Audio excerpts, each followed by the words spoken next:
One night in 1799, Stuteley Tillinghast is awoken from an unsettling dream.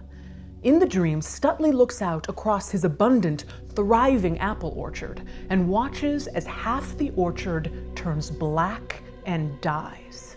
In the years to come, this dream would haunt Stuteley, for as the story goes, it would prove a portent of things yet to come. Soon after the dream, his 22-year-old daughter Sarah became ill and died of tuberculosis, known at the time as consumption. Before another one of Stuteley's daughters died, she claimed that Sarah, who remember was already dead and buried, was coming in the night and sitting on her chest, causing her terrible pain. Stuteley's wife and his other children also experienced night visitations from Sarah. When 6 of his 14 children were dead, half of his orchard, so to speak, Stuteley, prodded by mounting fear in the community, decided he must exhume his dead children to save those that were still alive. Why? Say it.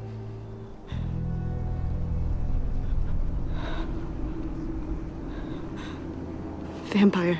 That's right, vampire.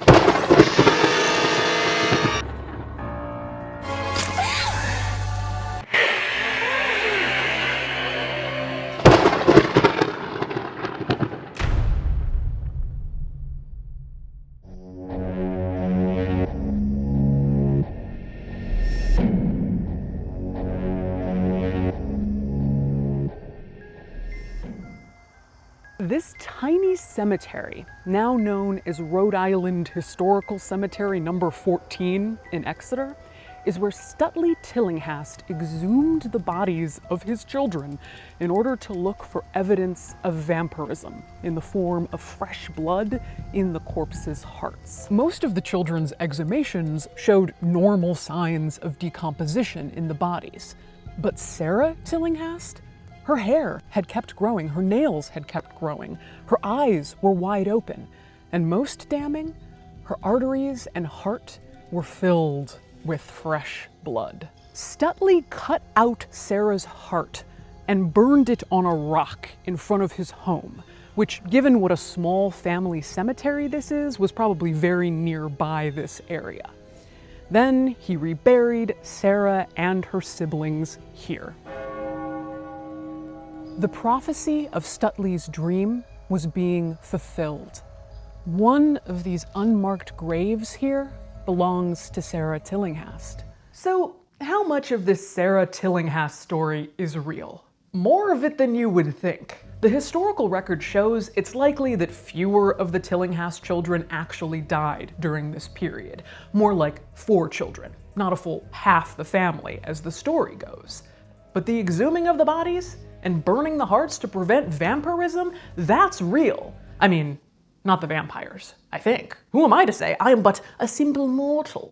What's real was the belief that these exhumations were their best option. Sarah Tillinghast's story is one of the core stories that forms the basis of the New England vampire canon, which is a thing. There's gonna be many points in this video where you go, that's a thing? Yep, oh yeah, it's a thing. These stories are kept alive hundreds of years later for many reasons. First, there are the popular cultural depictions of vampires, wildly influenced by this New England vampire panic. Then there are the academics and folklorists like New England vampire expert Michael E. Bell, who chart how fear and superstition motivated behavior in these rural communities. And finally, there are the true believers, past and present. I am a vampire. I do consume human blood. While we were scouting a cemetery for this project, I crossed paths with 2 local teenagers looking for the same vampire graves I was looking for. I think they were on a date, a spooky date.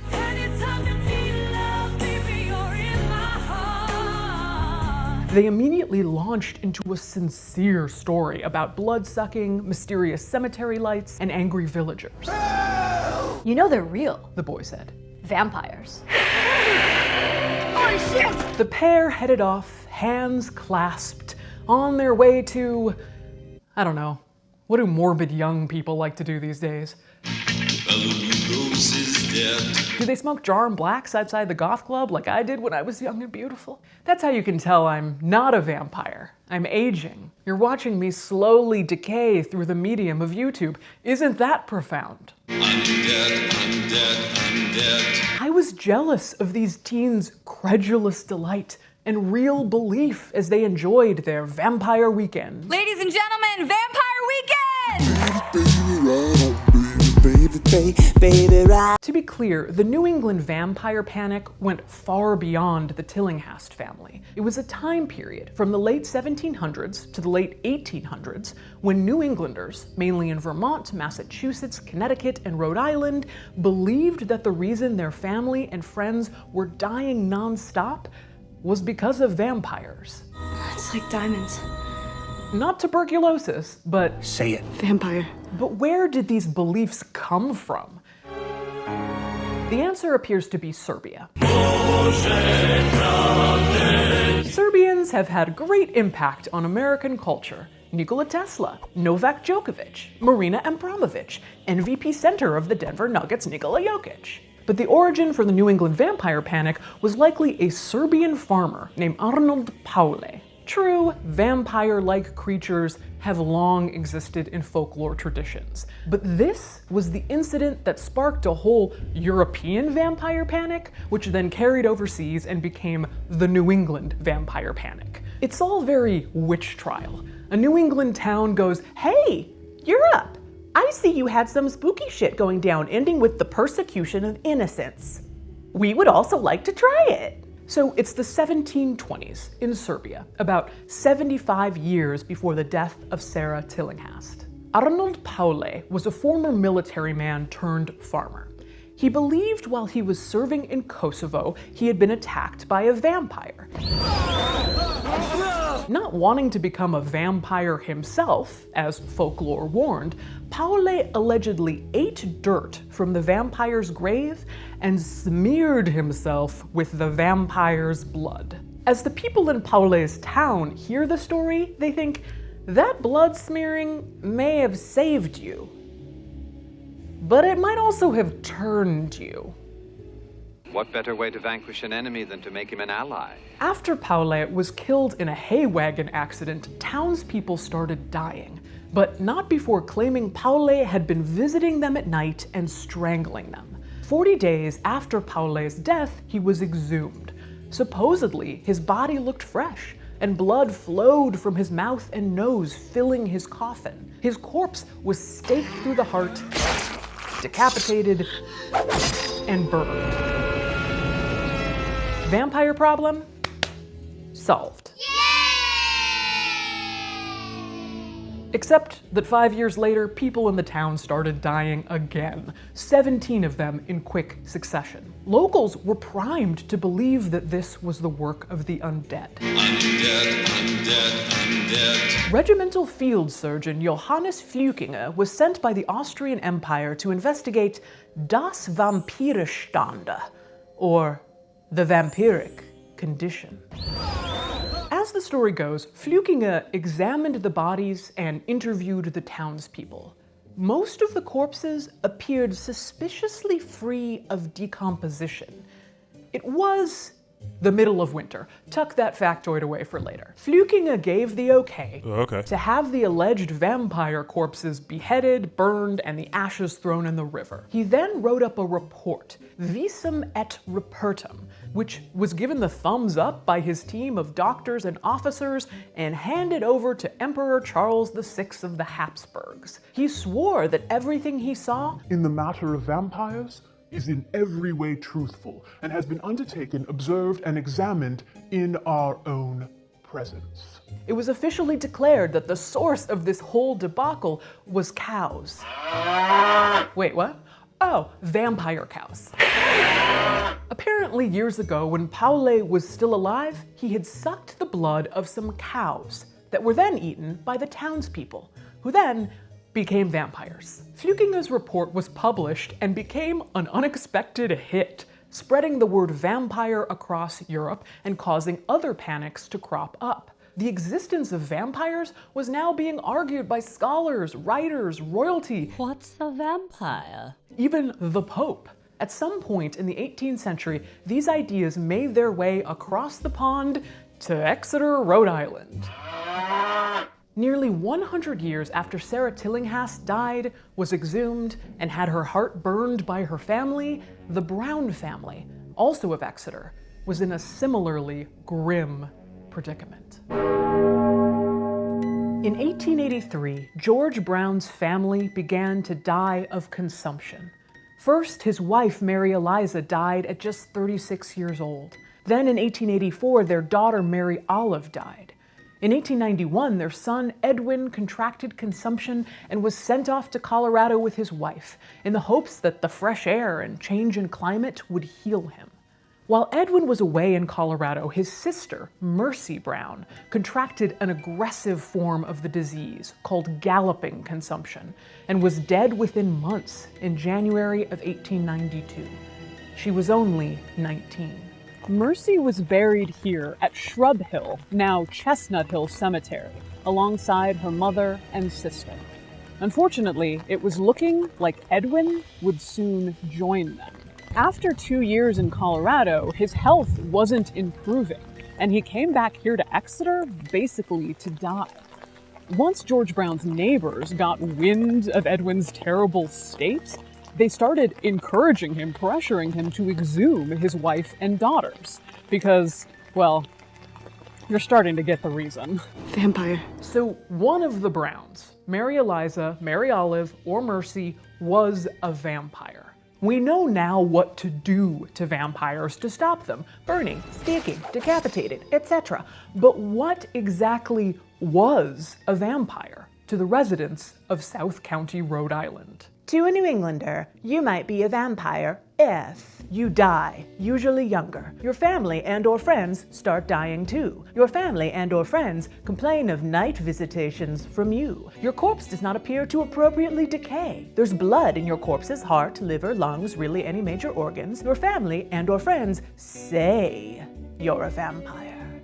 Well, they never said you were a vampire, like the word vampire. Here's one of the most interesting things to me. Even though these undead perpetrators acted like vampires, attacked the living like vampires, didn't decompose like vampires, and were destroyed like vampires, the New Englanders didn't call them vampires. They didn't use that actual word, even though it did start appearing in English in the 1730s. New England vampires were a specific category without a name, a sort of generalized undead tomfoolery.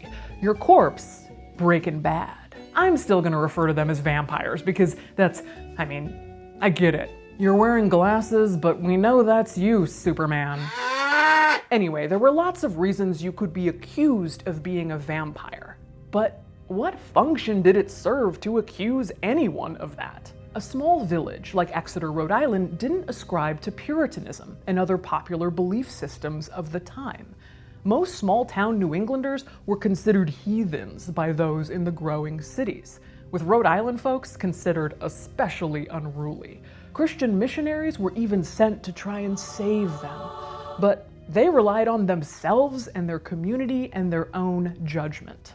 Before the advent of antibiotics and vaccines to treat highly contagious diseases, ritual, belief, and medicine were all one thing. Killing a vampire was medicine.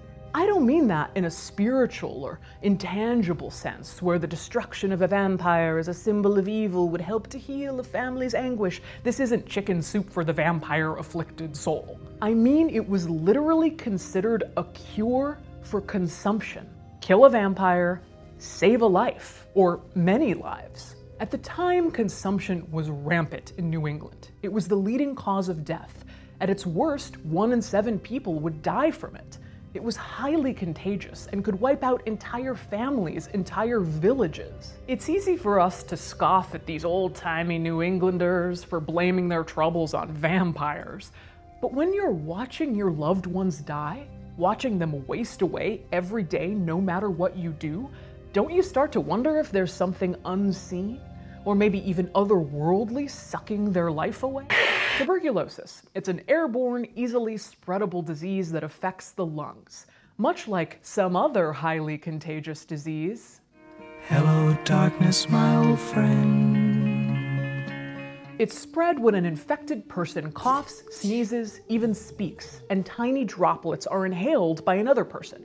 Once infected, a person can develop cough, chest pain, fever, chills. As the disease progresses, they may start wasting away, losing weight, appetite, and feeling perpetually exhausted. Eventually, a person begins coughing up thick phlegm and blood.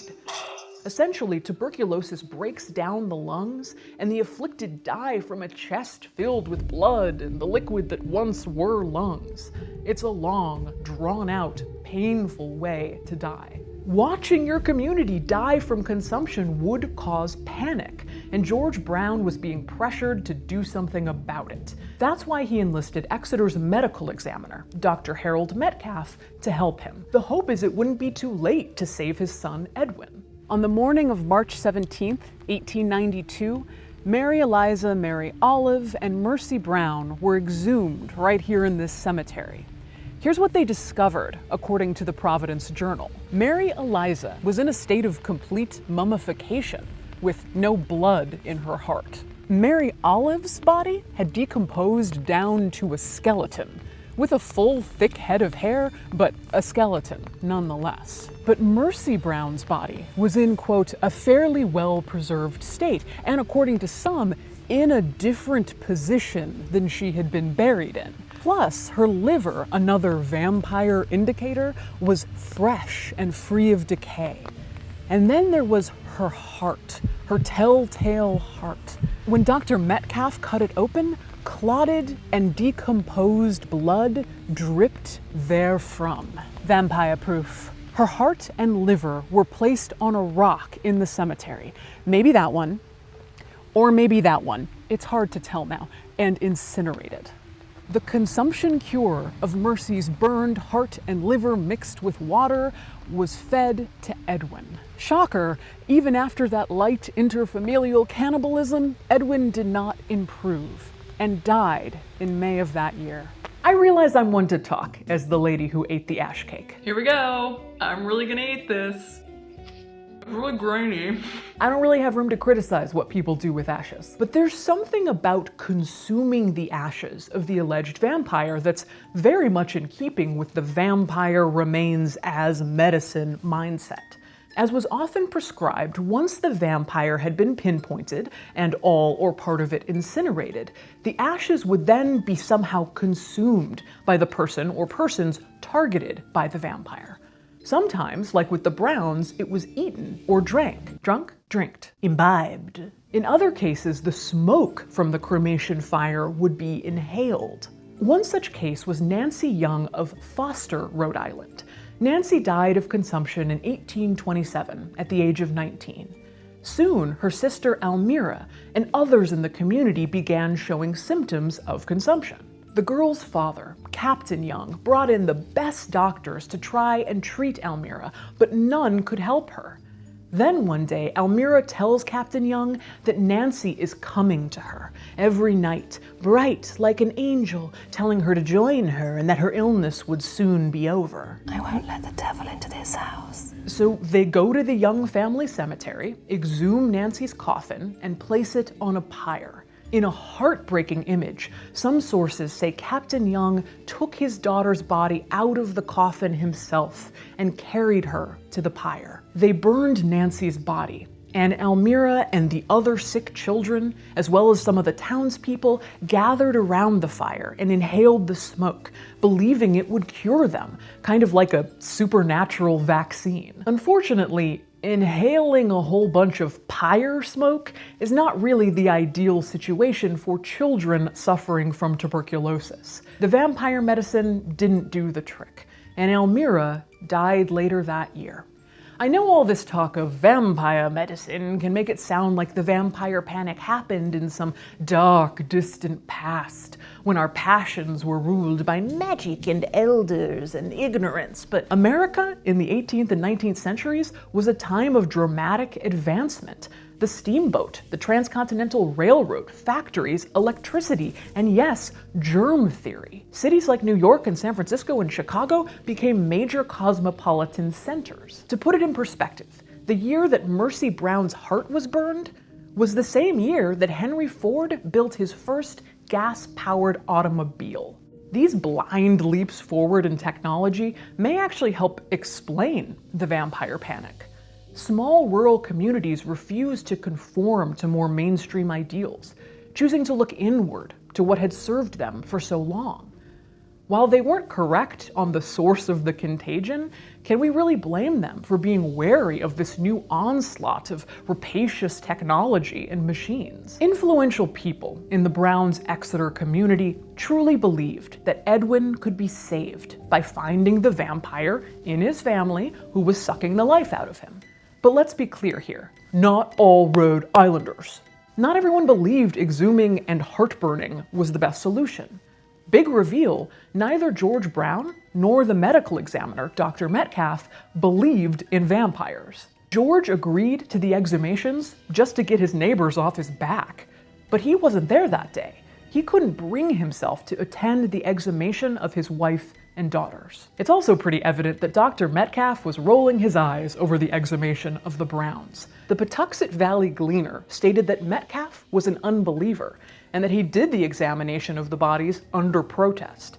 He agreed to oversee the bodies just to make sure there was a semblance of professionalism. But why was Mercy's body so well preserved?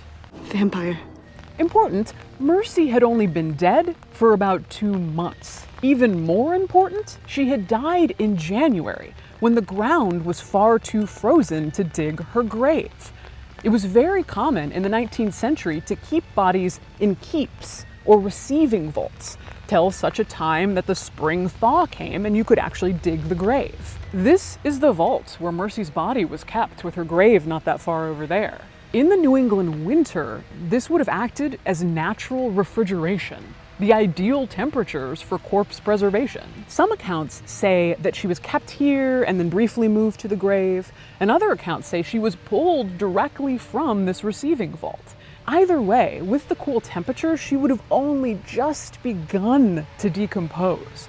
Her heart and liver seemed so fresh because they were fresh. Mercy Brown goes on record as the last of the New England vampires, as well as the most famous. But what made Mercy the grand turning point? What made her so special? While her story is compelling, it's not all that different from other vampire accounts in the area. The difference was the press. The Patuxent Valley Gleaner wasn't the only newspaper in the area that covered the Mercy Brown story. A Providence Journal reporter was present at the Brown exhumations.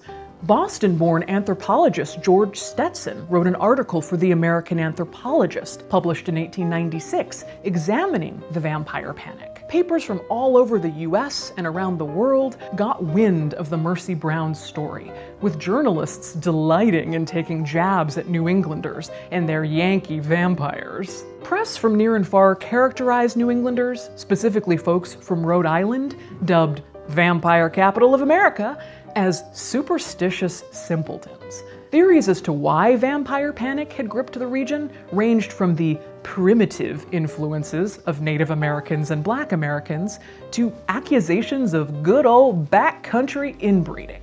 European papers called the vampire panic a specifically American problem, completely skipping over the fact that vampire lore came directly with the European immigrants a century earlier. Mercy Brown captured the public imagination. She was young, female, an innocent. Even the name, Mercy, was just too good to be true. This young, sick woman never knew it, but she was about to become the proto-pop culture vampire. Leave these others and come to me. As the story goes, an Irish theater manager heard about what was happening in Rhode Island and poor Mercy Lena Brown, and was inspired to write what would become his defining work. The man's name? Bram Stoker. The book? Dracula. It's speculated that Stoker's character of Lucy is based on Mercy Brown, Lucy being a portmanteau of Mercy and Lena. The parallels are all there. In Stoker's book, Lucy is slowly fed upon by Dracula, wasting away in a consumptive fashion. Despite getting fresh air, rest, and good food, she grows pale and thin and gasps for breath. Eventually, Lucy dies and is buried. And when exhumed, her body is found to be seemingly just as we had seen her the night before her funeral. She was, if possible, more radiantly beautiful than ever, and I could not believe she was dead. The lips were red, nay, redder than before, and on the cheeks there was a delicate blossom. Lucy, like Mercy, had been transformed into a vampire. Of course, Stoker wasn't the only author to see Mercy as a muse.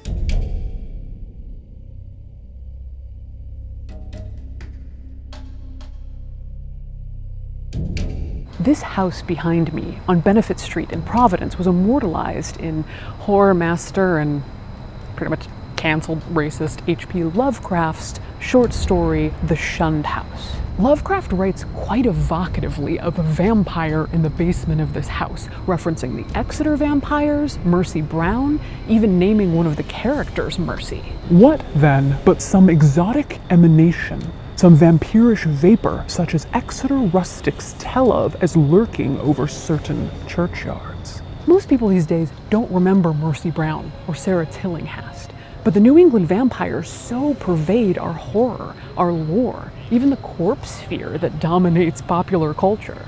In Anne Rice's Interview with the Vampire, the child vampire Claudia has her family destroyed by an epidemic in late 1700s New Orleans. Rice calls it the plague, but historically speaking, it was more likely influenza or yellow fever. Young Claudia herself becomes a predator, the plague providing convenient cover for her vampirism.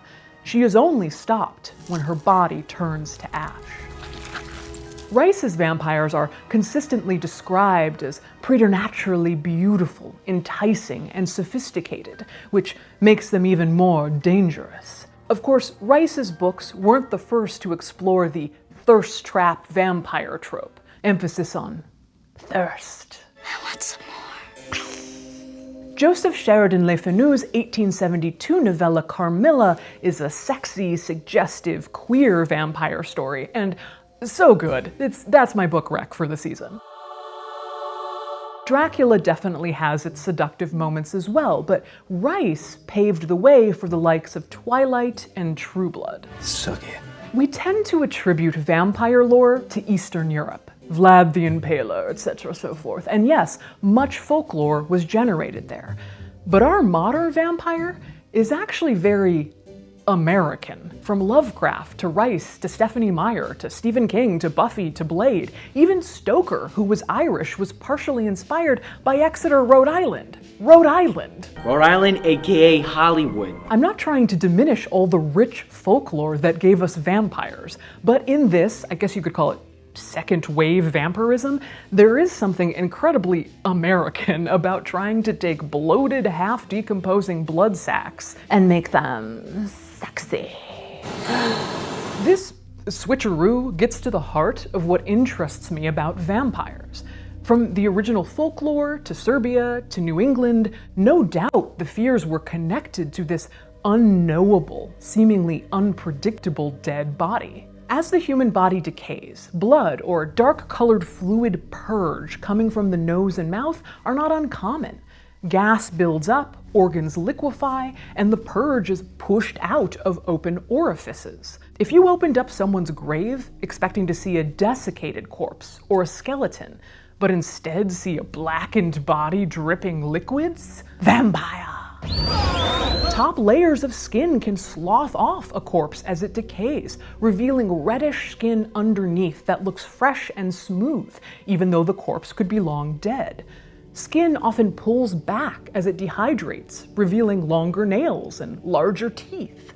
Vampire, vampire, vampire! There's also the telltale plumpness of a vampire body. As the belly distends, the body looks suspiciously like it's been out in the night feeding. The little dribble of blood coming out of the corner of the mouth completes the tableau. If you're a 19th century farmer who's not up on the science of decomposition and is out to find a vampire, this is all the proof you're gonna need. Decomposition was it. It was the misunderstood enemy, the source of the fear. But how has Western culture taken this bloated, vengeful blood monster and extended the lore, the vampire cinematic universe, so masterfully to include immortal life and these cold, charming, sexy beauties?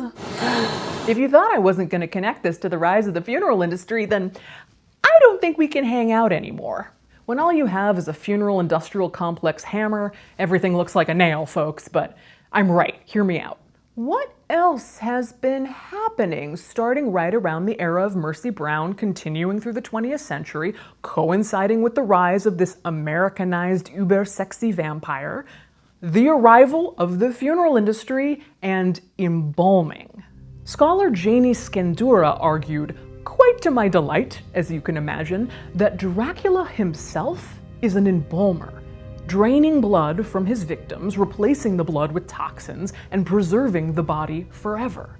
Through embalming, the Undertaker literally creates a corpse resistant to decay, literally obscures distasteful signs of death. From that perspective, it's no longer the decay of the corpse that scares us so much. With the rise of embalming and preserving our dead, it's the lack of decay that scares us. The bizarre, uncomfortable immortality, the potency of what makes vampires scary has shifted as our corpses have shifted. Skandura notes that the ability to preserve bodies, make them immortal, was precisely the attribute that made embalming so disturbing to Victorians. They were anxious about the final product embalming created, an uncanny corpse that seemed never to die.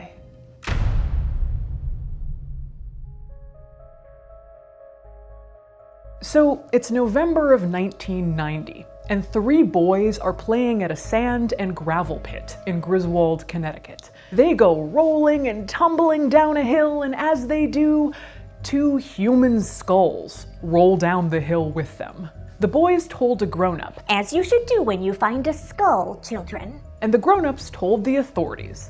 At first, the area was taped off by police, as they believed the skulls could be additional victims of recently discovered local serial killer Michael Ross. But upon further examination, it turned out the skulls found at the sand pit were over 100 years old. The boys had inadvertently stumbled upon the long-forgotten Walton family cemetery. Archaeologists, led by Nick Bellantoni, found 27 bodies belonging to the Walton family, who had lived in the Griswold area in the 17th and 18th centuries. But that wasn't all. While most of the remains were buried in pine boxes, 2 sets of the remains were buried in essentially brick and stone vaults. The coffins in these vaults showed only initials and the age when they died, spelled out in brass tacks. One of them was a teenager, NB13, and one was a 55-year-old man, identified only as JB55. What else is interesting about this story? Oh, JB55 was apparently a vampire. When the archaeologist Bellantoni lifted pieces of stone to reveal what was left of the red-painted coffin and the human remains within, he was surprised to find that the body had been rearranged. The head had been removed and sat with the thigh bones on top of the rib cage. It looked like a skull and crossbones motif. A Jolly Roger, Bellantoni said. I'd never seen anything like it. While the other bodies from the cemetery were being prepared for reburial, JB's remains were sent to the National Museum of Health and Medicine in DC for further testing.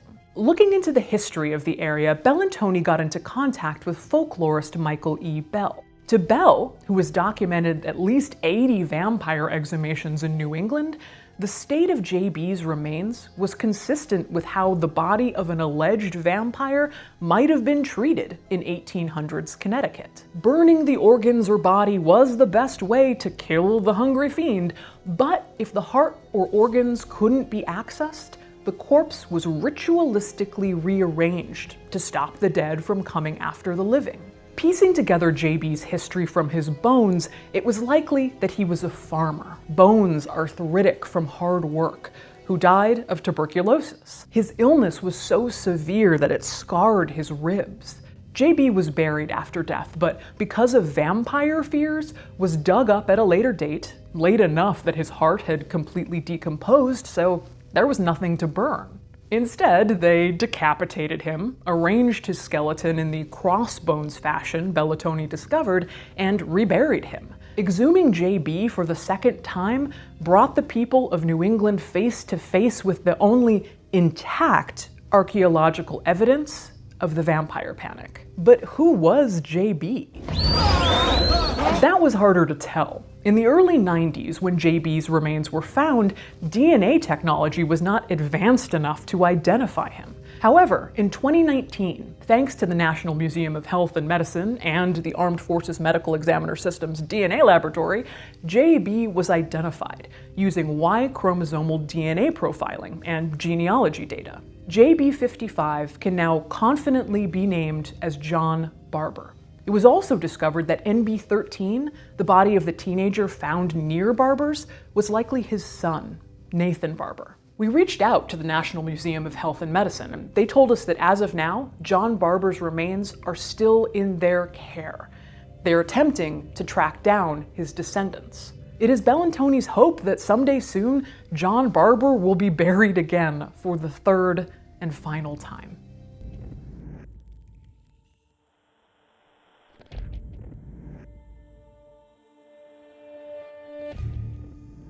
In 1992, the Walton family was reburied here at Hopeville Cemetery, without John Barber, who remains at the museum. There's no obvious headstones, but they were buried in the same configuration they were in the Walton family cemetery. My hope is that John Barber, who died of consumption, was buried, dug up, decapitated, had his bones rearranged because of vampire panic, was buried again, dug up again, bones studied for science. He deserves to just rest in peace. It's easy to see vampires as a Halloween costume, as fun and kitsch, because they're not real. Well, unless you're one of many people on YouTube that identify as a vampire, which don't start down that rabbit hole if you value your time. If you're a real vampire, why are you wearing fake contacts and fangs? He's also a dentist at a normal dental office, which helps qualify him as an expert fangsmith. But we have to remember that the kitsch, the glamour, the immortality, the sexual energy is all born of a tremendous fear of death and fear of the dead body that affected real people.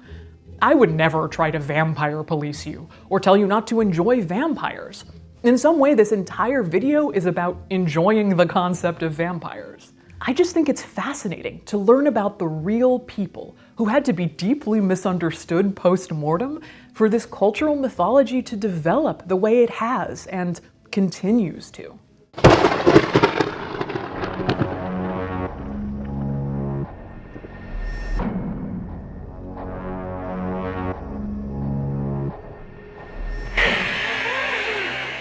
This video was made with generous donations from death enthusiasts just like you.